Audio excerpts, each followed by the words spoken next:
The city of Abuja had never felt so suffocating to Adana. Everywhere she turned, there were whispers, some hushed, some blatant, all about her. The tragedy of her past relationships had become urban legends, spreading beyond her control.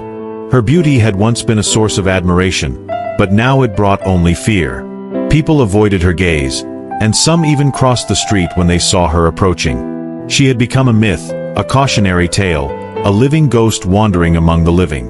Adana found solace in the outskirts of the city, where the bustling noise of Abuja faded into the whispers of nature. Here, she met an old woman named Mama Edesa, a blind seer who claimed to have knowledge of things beyond the mortal realm.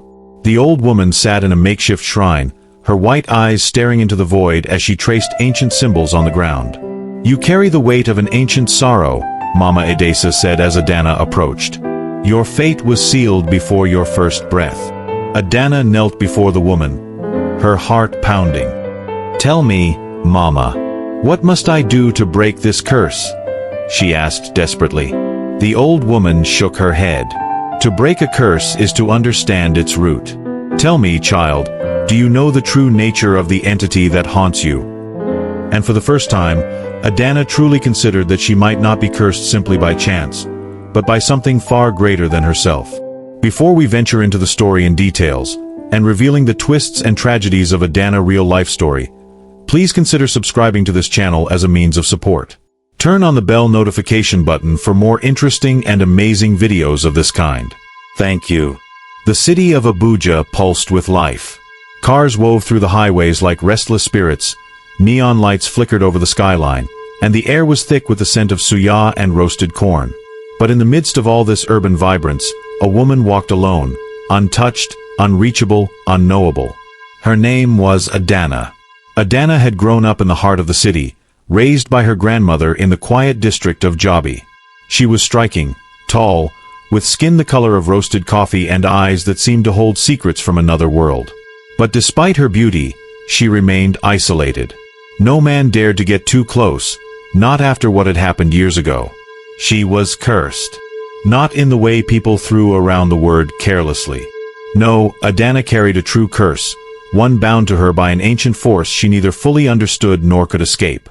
If any man ever saw what lay between her thighs, he would be struck blind, deaf, and mute instantly.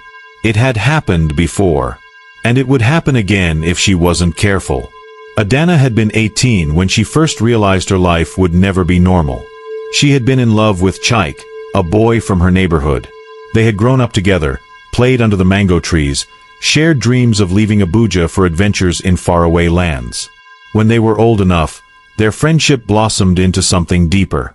One evening, as the harmattan breeze cooled the city, Chaik had taken her hand and whispered, "I love you, Adana."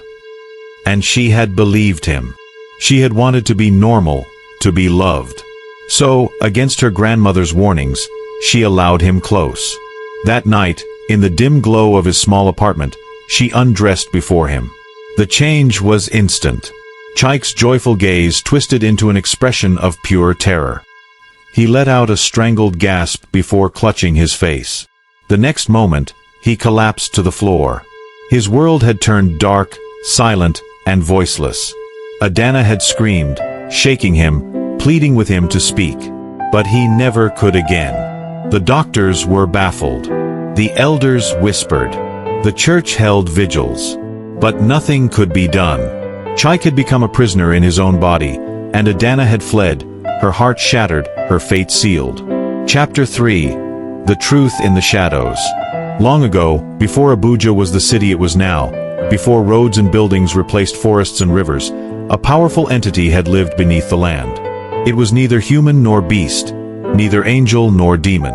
It was an ancient force, older than memory itself. And it had chosen Adana's bloodline for a cruel fate. "No man must ever see you fully," her grandmother had said. "You carry a power that was never meant to be revealed. If a man sees it, he will pay the price." Adana had cried that night. Cried for Chaik. Cried for herself. Cried for the life she would never have. But the tears did not change her destiny. She was cursed. And there was no escaping it. Now, years later, Abuja had become both her refuge and her prison. She kept her distance from men. She avoided relationships, avoided situations that could expose her secret. She built a life of solitude, working as a digital artist, creating worlds that existed only on her computer screen, worlds where she was free. But the past never stayed buried. One evening, as she walked home from the art gallery, she felt it, a presence. Someone was watching her. The air shifted, thick with unseen energy. She turned quickly, her heart pounding. A man stood across the street, his eyes locked onto her. He was different from the others. There was something in his gaze, something knowing. And deep inside her, the curse stirred. Adana's heart raced as she turned away and quickened her pace. She didn't look back, but she could feel him following her, his steps measured, deliberate. It wasn't the first time someone had taken an interest in her. Men often did, until they realized she was impossible to get close to. But this was different. This man wasn't just drawn by her beauty. He was watching her with purpose. By the time she reached her apartment complex in Wuz, her hands were shaking as she fumbled with the keys. She slipped inside, locking the door quickly behind her. The city noise outside felt distant, swallowed by the rapid beating of her own heart. She peered through the window. The man was still standing across the street, unmoving. His face was cast in shadow, but she could feel his gaze burning through the darkness. Then, slowly, he smiled. Adana stumbled back from the window, a shiver crawling up her spine. Who was he? And why did she feel like he knew her secret? The next morning, Adana awoke to a feeling of unease. The events of the night before lingered in her mind, gnawing at the edges of her thoughts. She had lived in fear for so long, but this was different. This was the first time she felt hunted. She decided to visit the only person who might have answers, her grandmother. Chapter 7. Grandmother's Warning. As she stepped into the old woman's house in Jabi, the scent of burning incense filled her nostrils. Her grandmother sat cross-legged on the floor, eyes closed as if she had been expecting her. "You saw him," the old woman said before Adana could speak. Adana's breath caught in her throat. "Who is he?" she whispered. Her grandmother opened her eyes, the wrinkles on her face deep with worry. "He is not a man," she said. "He is something far worse." Her grandmother told her of the Enochi, a being as old as the land itself. It had watched over her bloodline for centuries, ensuring that the curse remained intact. It had appeared now because something was changing. "You are nearing the moment of truth," her grandmother said, "and he is here to ensure you do not escape your fate." That night, Adana found herself face to face with a stranger. He confronted her outside her apartment, his voice smooth like flowing water. "You cannot run from what you are," he said. "The curse is not a prison. It is a gift." Adana's body tensed. "I never asked for this," she spat. He only smiled. "It doesn't matter what you asked for. It matters what you will become." The stranger offered her something unexpected, a way to break the curse. But it came at a cost. She had to choose, accept her fate and embrace the power that lay within her, or fight it and risk consequences even worse than the curse itself. And for the first time in her life, Adana realized that she might not be the victim. She might be something far more dangerous. Adana knew that the battle for her fate had only just begun. She had faced the harsh reality of her curse, seen men fall into darkness because of her, and felt the weight of something far older than she could comprehend pressing down on her spirit. Now, as she sat in her dimly lit apartment in Wuz, the echoes of the past still haunted her mind. It had been weeks since her encounter with Baba Gwaska, yet the words he had spoken in his shrine continued to torment her. "You are the vessel of an ancient reckoning. The fate of men is tied to you, and you must choose your path." But what path was there to choose? If she gave in to the curse, she would be nothing more than a harbinger of doom, a walking plague on those who dared to love her. If she resisted, she would remain alone forever, feared and shunned. Was there truly another way? As she lay on her bed, staring at the ceiling, her phone vibrated. It was a message from Emeka. "I don't care about the dangers, Adana. I just want to see you. Please." She clenched her jaw. Emeka had been persistent ever since their last conversation. He was drawn to her, despite everything. She had tried to push him away, to make him understand that she was not meant for love, but he wouldn't listen. What if she told him the full truth? What if she let him decide his own fate? She hesitated before replying. "Meet me at the bridge by the river tonight. Come alone." The Jabi Bridge was eerily silent at night, the distant hum of Abuja's traffic muted by the steady lapping of water against the banks. Adana stood near the edge, her heart pounding. The air was thick with something unexplainable, a force beyond the tangible world. She felt it before she saw it. A whisper on the wind. A shudder in the water. A shadow stretching longer than it should have. She turned sharply. Emeka approached, his face a mixture of determination and concern. "Adana," he called softly, stepping closer. "Why here? What is it you want to tell me?" She took a deep breath. "You don't understand what I am, Emeka. You see me as a woman, just a woman. But I am not. There's something inside me, something ancient, something that punishes those who get too close." He reached out to touch her, but she stepped back. "Don't," she warned. "If you see me, if you see what is hidden, your life will change forever." But Emeka was stubborn. "Then let it change," he said. "I want to know the truth." The wind howled. The waters below churned as if something was waking beneath the surface. And then, she heard it. A voice. No, many voices. Whispering. Chanting. Calling her name. "Adana. You cannot escape." The river exploded upwards, tendrils of dark water reaching towards them. Emeka cried out as he stumbled backward. The air turned ice-cold. Adana felt something coil around her ankle, pulling her towards the water. "No!" she screamed, fighting against the unseen force. The entity had found her. The entity was no longer content to lurk in the shadows. It had shown its face, if it could be called that. A shifting mass of darkness, eyes glimmering like distant stars, its voice reverberating through her bones.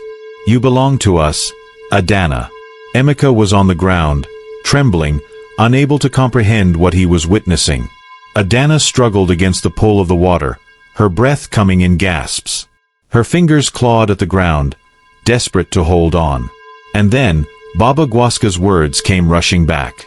"There is power in knowledge, child. There is power in acceptance." She closed her eyes and let go. The moment she stopped resisting, the force around her shifted. The darkness swirled, hesitating, as if confused by her surrender. And then, just as suddenly as it had come, it retreated. The water calmed. The voices faded. The night was still once more. Adana collapsed to the ground, gasping for air.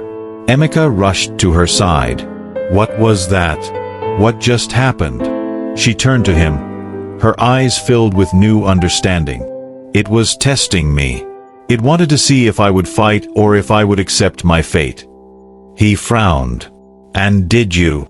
She wasn't sure. But she knew now that the entity was growing impatient. Her time was running out. Chapter 14. The Secrets of the Ancestors. Adana knew she needed answers. Real answers. The cryptic warnings and terrifying encounters weren't enough. She needed to understand what had been done to her. She traveled to Kuj, a quieter, older part of Abuja, where the whispers of tradition still held power. There, she met with Mama Uduka, an elder whose knowledge stretched back through generations. Mama Uduka's hut smelled of herbs and earth. The old woman peered at Adana with milky eyes, as if seeing beyond the flesh. "You have come to learn," she murmured. "But learning comes with a price." "I will pay it," Adana said firmly. The old woman nodded. She reached for a bowl filled with dark water and placed it before Adana. "Look inside." Adana hesitated before leaning over. The water rippled, and suddenly, visions swam before her eyes. A woman, long ago, standing before an altar. A curse spoken in rage. Blood dripping into the earth. And a creature, something ancient, emerging from the shadows, sealing the bond. Adana gasped. This is my past?" Mama Uduka nodded. The curse was never meant for you. It was placed on your bloodline. You carry the burden of a crime you never committed. Tears filled Adana's eyes. Then how do I break it? The old woman's gaze was sorrowful. Some chains cannot be broken, only carried. Adana returned to the city, her mind a whirlwind of emotions. For the first time, she truly understood. This was not just her burden, it was the burden of generations before her. And it was not meant to be escaped. As she walked the streets of Abuja, she saw the world differently. The people, the lights, the sounds, it all felt distant now, as if she were merely passing through. She could keep running. She could keep fighting. Or she could accept. That night, Adana stood before a mirror. She looked at herself, really looked. And for the first time, she spoke the words that had been buried deep within her soul. I accept my fate. And with that, the shadows lifted. Not entirely. Not forever. But enough. For the first time in her life, she was truly free. Adana stood atop the highest hill in Abuja, overlooking the sprawling city that had once been her prison. The wind played with her hair, carrying whispers from the past. Whispers of pain, loss, and the countless tears she had shed. But tonight, she did not cry. Tonight, she embraced the truth that had taken her a lifetime to understand. She had spent years believing she was cursed, believing she was doomed to bring suffering to any man who dared love her. She had fought her fate, had begged and pleaded for normalcy, but destiny does not bargain. It does not ask for permission. It simply is. She remembered Mama Okaike's words, "You are not their punishment, they are the architects of their own downfall." It was true. The men who had fallen, Williams, Lugard, and the others, had not been victims of Adana's misfortune. They had been judged by a force greater than themselves. A force that demanded respect, that protected what was sacred. A force that had chosen Adana as its vessel. As she stood there, she thought of the young women who would come after her. The ones who would be told they were cursed for being different, for being strong, for refusing to bow to the expectations of society. They, too, would face whispers, would know loneliness, would carry burdens too heavy for their shoulders. But they would endure. Adana turned and walked away from the hill, her path now clear. She would not live in fear. She would not seek to be normal. She would be the legend that warned men to tread carefully, to respect boundaries, to honor what is sacred. And so, the tale of Adana became a lesson passed down through generations. Mothers whispered it to their daughters, elders warned their sons, and men learned to fear the unknown. Some are meant to remind the world that certain lines must never be crossed. The tale of Adana teaches that some things are not meant to be taken by force. Those who disrespect boundaries will always face the consequences. Not all destinies are meant to be changed. Some burdens exist to teach, to correct, to warn. Fighting fate only prolongs the inevitable. Fear is not always an enemy. Sometimes, it is a teacher. The men who feared Adana were not wrong to do so. Fear exists to guide us away from destruction. Adana's loneliness was not a punishment but a gift. It gave her clarity, wisdom, and a purpose greater than fleeting love. This world is not ruled by mortals alone. The supernatural exists, watching, waiting, ensuring that justice is served in ways beyond human understanding. Dear viewers, if you enjoyed the story, please subscribe to this channel for more amazing and must-watch videos of this kind, and also as a support to still do more. Share your thought in the comments section. Don't forget to turn on notifications for more inspiring tales. Thank you for your unwavering support. Stay safe, stay healthy, and stay blessed.